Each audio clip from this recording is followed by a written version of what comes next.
Hati ngayon ang mga fans ni Catherine Bernardo tungkol sa balitang totoong nililigawan si Catherine ni Alden Richards at pati na rin ng aktor na si Jericho Rosales. Kaya naman ayon sa mga netizen, may mga nagkakagusto na magkatuluyan si Catherine at meron din naman si Jericho Rosales. Pero ayon sa ilang mga fans, mas gusto daw nila na si Alden ang makatuluyan ni Catherine dahil binata ito.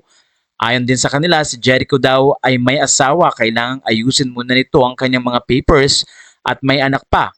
Kaya para sa kanila, Team Alden at Catherine sila. Comment ng isang netizen, huwag na yang echo, hindi bagay eh. Alam na ang nangyari sa past. Go for Kat din na mas bagay silang dalawa, promise.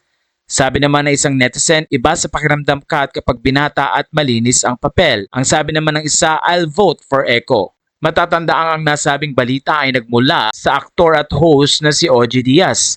Ayon sa balita ni OG Diaz, totoo at may mga sources na nanggagaling mismo sa kampo ni Catherine Bernardo na nanliligaw talaga si Alden Richards kay Catherine. Marami din na nagsasabi na obvious daw sa body language ng dalawa. At may iba rin ang nagsasabi ng mga sources na nanliligaw din si Jericho Rosales kay Catherine Bernardo. Matatandaan nang is-celebrate nga ni Catherine ang kanyang birthday sa El Nido, Palawan ay parehong nandoon si Alden Richards at si Jericho Rosales.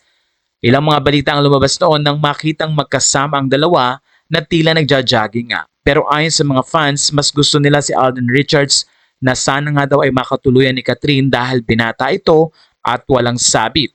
Ilang mga netizen din ang nagsabing mas bagay si Catherine at si Alden Richards kung totoo nga at may pagkakataon si Catherine na sagutin kung sino ang gusto niya.